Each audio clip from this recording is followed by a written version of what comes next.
Today we're going to be talking about imposter syndrome and not only the personal experiences and the lessons from imposter syndrome, but just like truly understanding what imposter syndrome is and really overcoming it as a whole, because that is probably the number one thing stopping you from taking action on what it is that you want to do. Like, how many times do people say to themselves, whether it's you or somebody else, and they're like, well, who am I to talk about this, right?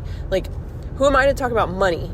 Because if I'm having a hard time with money, how could I possibly talk about money? Well, you can. And we're going to unravel that today in this episode. So the first thing I want to do is I want to introduce imposter syndrome. What is it? Cover that.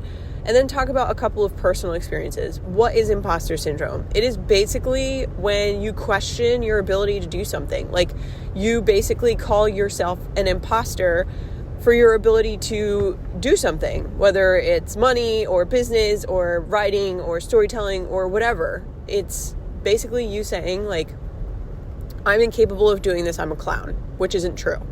Now, a couple of personal experiences that I want to kind of dive into, and one recently that I know that I can kind of pick out is sales for myself. I hired a sales coach back in the end of 2020 and a majority of 2021 before I wound up having a falling out with that said sales coach. And I have been sitting here saying to myself that I'm an imposter at making sales for the better part of the last 2 years because I'm not making my own business's sales. Like, I'm currently working a 9-to-5 and I'm not working my own business like full time. And so I'm like, well, who am I to talk about that? Because I haven't made very many sales for my own business, which isn't entirely true. I made literally $3,100 off of a $2 digital download back in 2021. That's a shitload of sales. If you think about it, that's like, when you do the math, it's like 1,508 people bought that $2 digital download.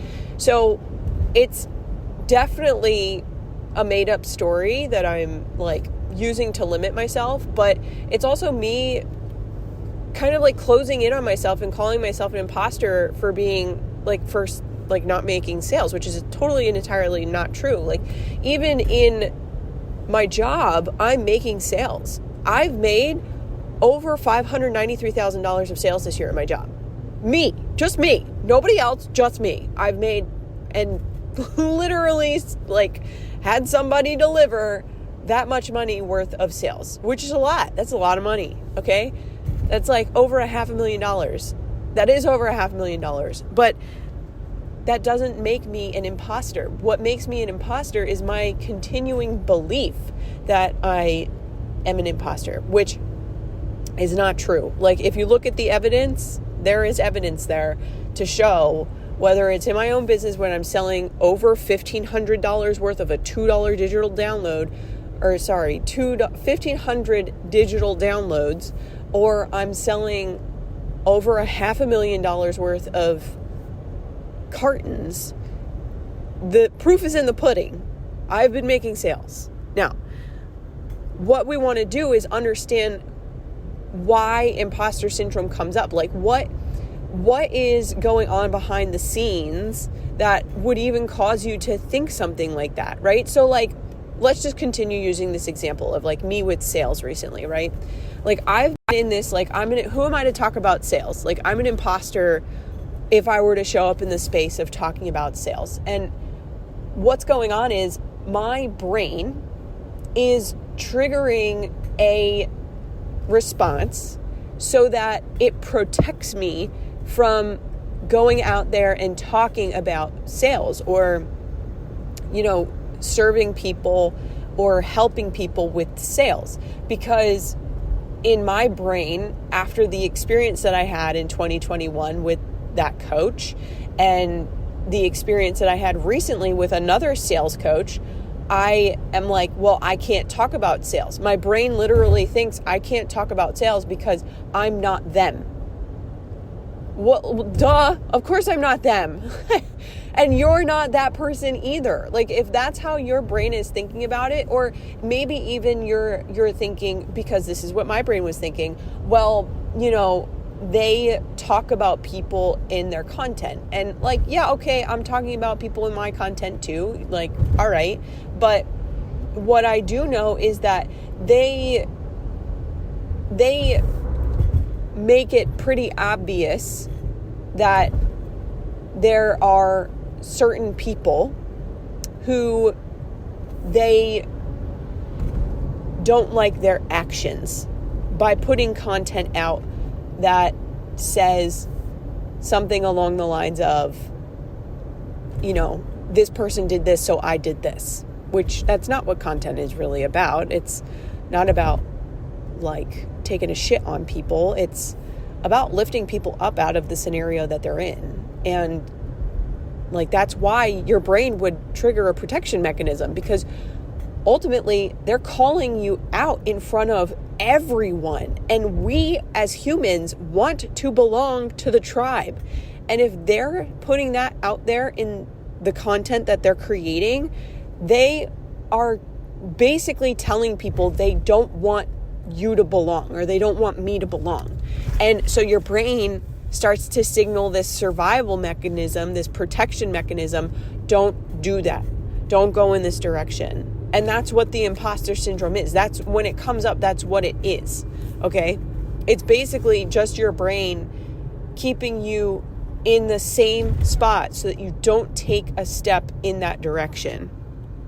So more or less, the next point that I kind of have down on here, besides imposter syndrome being a protection mechanism, is that imposter syndrome really is a fear of judgment. Like I just said, imposter syndrome, ultimately at its core, like, you want to be accepted by the tribe. You don't want to be judged in such a way. And if somebody is going to create content like that, they're judging you and they're putting it on display for everyone to see it. And like, we're not going to share personal thoughts on that, but that fear of judgment, that's what is going on internally inside of you. And that fear is the imposter syndrome. It's the same thing. The fear of judgment equals imposter syndrome. Okay. And again, that triggers the protection mechanism. But not only that, now let's look at imposter syndrome from a different perspective here. Now, we already covered imposter syndrome as this fear of being judged and having it displayed in front of the tribe so that we don't become accepted. Now let's look at it as, all right, I'm going to go into doing this. I have an idea. I have my stories laid out. I know exactly the perspective that I want to take, and I know exactly how I want to move forward and act moving forward. But what if this isn't good enough? Okay, that's the next scenario. What if this isn't good enough? And that's like literally all 4 or 5 of those words is the next scenario here, which is perfectionism. What if it isn't good enough? Perfectionism is what is also associated with imposter syndrome. Is it going to be good enough? It doesn't matter. Nobody became an expert overnight. Like, nobody was even born an expert. So what does it matter? Everybody's constantly building on and adding to the conversation. They're constantly contributing. I mean, think of it this way. Back in frickin' Roman times, the wheel was a friggin' rock, okay? The wheel was not a tire with rubber on the outside and axles for it to connect to a different wheel so that you could drive a car. That was after quite a few centuries that people expanded and added to the conversation on the wheel, that it wasn't just a rock, okay? Now, that is the same thing. You're adding to the conversation with your own perspective. You're adding to the conversation with your own experiences. You're adding to the conversation with your own stories. And that doesn't make you an imposter. It makes you somebody who has a different experience than somebody else. And that's really important to understand, because the differentiator between you and another person in that category is you, is the stories and experiences that you've acquired. And like, even just me thinking right now as I'm recording this podcast, me thinking about sales. I have a totally different perspective on sales than this other coach that I had back in 2020.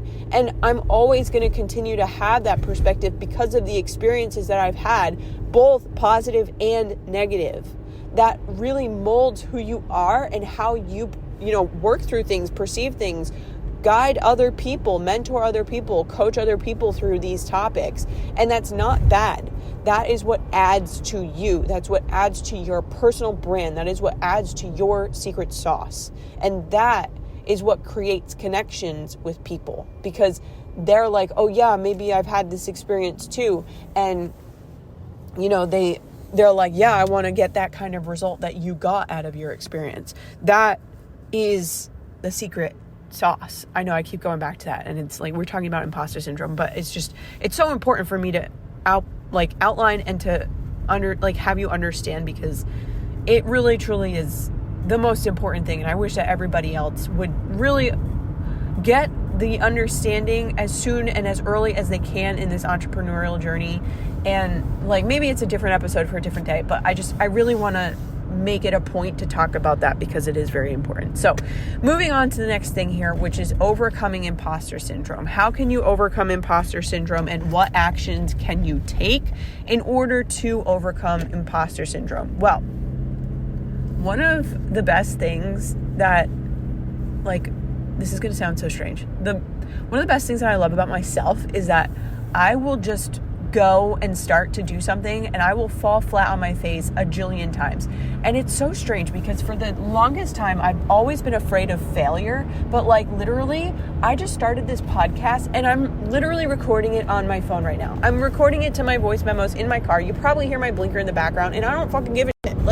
I'm putting this out there because it's such an important topic to talk about. And it's a very highly talked about topic.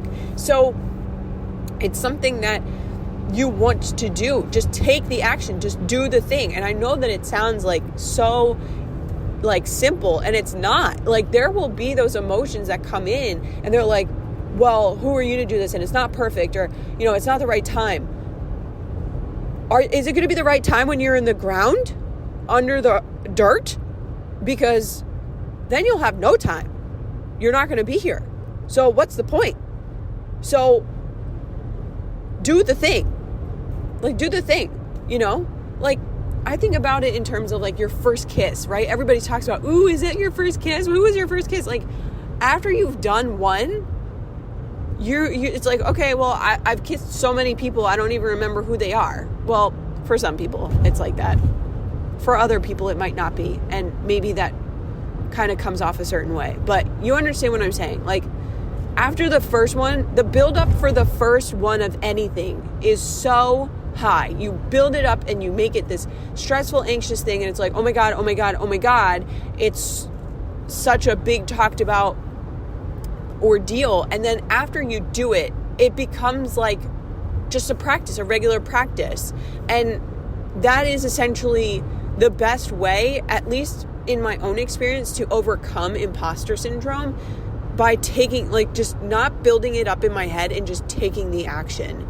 And I can even use another really good example. When I was going away to college, I was building up the scenario of being away from my family so much in my head and not living in the house anymore. And I wound up not eating for 3 weeks because I had food poisoning. And then I was convinced that I was gonna have food poisoning anytime I ate. Anytime. And so I didn't eat for 3 weeks and I lost 37 pounds. And my mom was you're going to have to go to the mental hospital if you want to go to college, because you're not going away to college like this. And so what happened? I went to the freaking mental hospital and they diagnosed me with anxiety. Yes, that's actually how it happened. We were at the diner and my mom was eat this waffle. And I was I can't. And so we left the diner and we went right to the hospital and they had to prescribe me Zoloft and it was a whole thing, but more or less in order for me to go away to college, I needed to go to the mental hospital. That was how it had to work. And that's exactly what happened. And I had to take the first step of taking the medication to get over the buildup in my head of this massive anxiety, this paralysis to even eat or function. And I had to do it. Like, as embarrassing and as a shaming of an event that it was, I did it because I wanted to go away to college. And it's the same thing. Like, even into crew, I was so scared and I was terrified. I was nervous going into crew. Like, what were these people going to think of me? I don't know them. They don't know me. And the first day was like the most awkward day. And then every day from there on out is like, okay, just show up and do my best and just be me. And what happened? I wound up putting in a lot of practice and a lot of work. And I wound up getting into the varsity A boat for the remainder of pretty much the rest of my career in college there. So that first experience, that first time is always going to be the biggest, most anxious buildup that you're going to experience. But when you take the action and when you push through and you break the glass ceiling and you do it anyway, then you overcome that imposter syndrome in an instant. And then from that point forward, it's just about how many repetitions can you do? How many times can you show up? How many reps can you put in? And the more you practice, the better you're going to get. It's not practice makes perfect. It's practice makes better. That was something that I was told a really long time ago. I think I was in high school when I heard that. It's not practice makes perfect. It's practice makes better, because you become more comfortable and because you become more at ease with the work and material that you need to do and to focus on. So that is a couple of strategies that you can use to work on getting over that imposter syndrome and taking action. And it really it comes down to like the buildup in your head and then just basically deflating that buildup in your head, because it really is all just in your head. And if you took a step back and if you thought about it, it's so natural for people to do it after they've done it 1,000 times. The difference is doing it the first time. Like you literally see it every day. People drive and they've driven for so long, since maybe they were 15, 16 years old, and it becomes this very natural thing for a lot of people. But the first time that you do it, it's like, oh my God, I'm in the car by myself. This is terrifying. But you do it because you want to be driving by yourself. Just take that to a different scale. Take it to a business instead of driving a car. All right. So the next topic that I want to dive into here before we wrap things up and, talk about other things is regret and importance of putting yourself out there. Okay. I'm going to go back to this analogy that I just used for basically like driving. If you didn't go to the DMV on your 16th, 17th, 15th, whatever birthday, and you didn't try to take your driver's test to get your license, would you regret not going? Or would you regret not trying? You probably would, because you want that freedom. You crave the independence that driving is going to give you. So why not actually go through with the action? Why not actually do it? Because it's going to provide you with whatever it is that you're looking for on the other side. And yeah, okay, you had a whole year of practicing with your permit to get to the point of taking the test. But then as soon as you pass that test, you know what's going to happen? You don't have to drive with your parent anymore. You are at the steering wheel in the car all by yourself. And it feels weird, but over time, it'll start to feel normal. It's the same damn thing. You won't regret going to take that test, because if you at least try, you know that you tried. And if you failed, you know that you tried. But if you didn't try at all and you didn't get your license and you were like, man, I really wish that I can go and see my friend in, I don't know, Kentucky. I don't know why I chose Kentucky. It's literally just for whatever reason the first thing on my mind. If you were like, man, I really wish I could go drive out to see my friend in Kentucky, but I can't because I don't have my license. I don't have that independence. You would be like, I totally regret not even trying to go get my license. I kind of want to try and do it again. Think about that, because that is basically what's going on in your business. The same idea. It's just, instead of maybe the freedom of being able to go out and see your friends or do things independently, it's freedom, like financial freedom. I don't know why it's so hard for me to say words right now, but it's financial freedom, or it's time freedom, or it's location freedom. You would regret, and you would find yourself regretting more and more, the fact that you didn't take the chance to build a personal brand. You didn't take the chance to build a business because you were afraid to try. And that regret is something that you're going to have to live with unless you decide not to. And that's where the importance of putting yourself out there comes in. When you decide, no, I can do this, and you make yourself the priority and you put yourself out there, that is going to get you what it is that you seek. And it's going to be uncomfortable. What the fuck is this guy doing? I'm sorry. He just cut me off and it was totally not called for. Little bit of Jersey Driver right there for you. But you understand where it is that I'm going with this. If you don't try, then you're never going to know. And it's uncomfortable to shoot your shot. It is like such a test, and it is expansive at the same time. It is very, very, it does not feel good. But that doesn't mean that it doesn't do good things for you. It does. It really does. It does amazing things for you. So why not put yourself out there? Why not look like the imposter or the joke, like, that you're building up in your head anyways? Because, like, I'm looking at myself right now as I'm talking about this episode. I'm like, well, I basically just talked myself into the fact that now I have to do this. And it's not like a bad thing that I have to do it. It's that I get to do it, and I get to do it my way, and I get to share this information. I get to share these stories, and I get to share these experiences, and I get to share what is really going to help people at the end of the day is themselves and their stories to get the sales that they're looking for. And like, I would have never known that I would be so passionate about this unless I went through these experiences, unless I went through these shitty times. So in the end, is it supposed to happen this way? Maybe. I don't know, because I'm not dead yet, and I haven't come to look at my contract at, University or Heaven University, however you want to call it. But what I do know is that if I don't try, then I'm never going to know. And I feel it. Like, I feel it bubbling. And I know that 2024 is going to be this, like, banger of a year. And I know that it's going to be because of what I have been sitting with and what I'm talking about in this episode and what I've talked about in other episodes, the storytelling part 1 and storytelling part 2 episodes.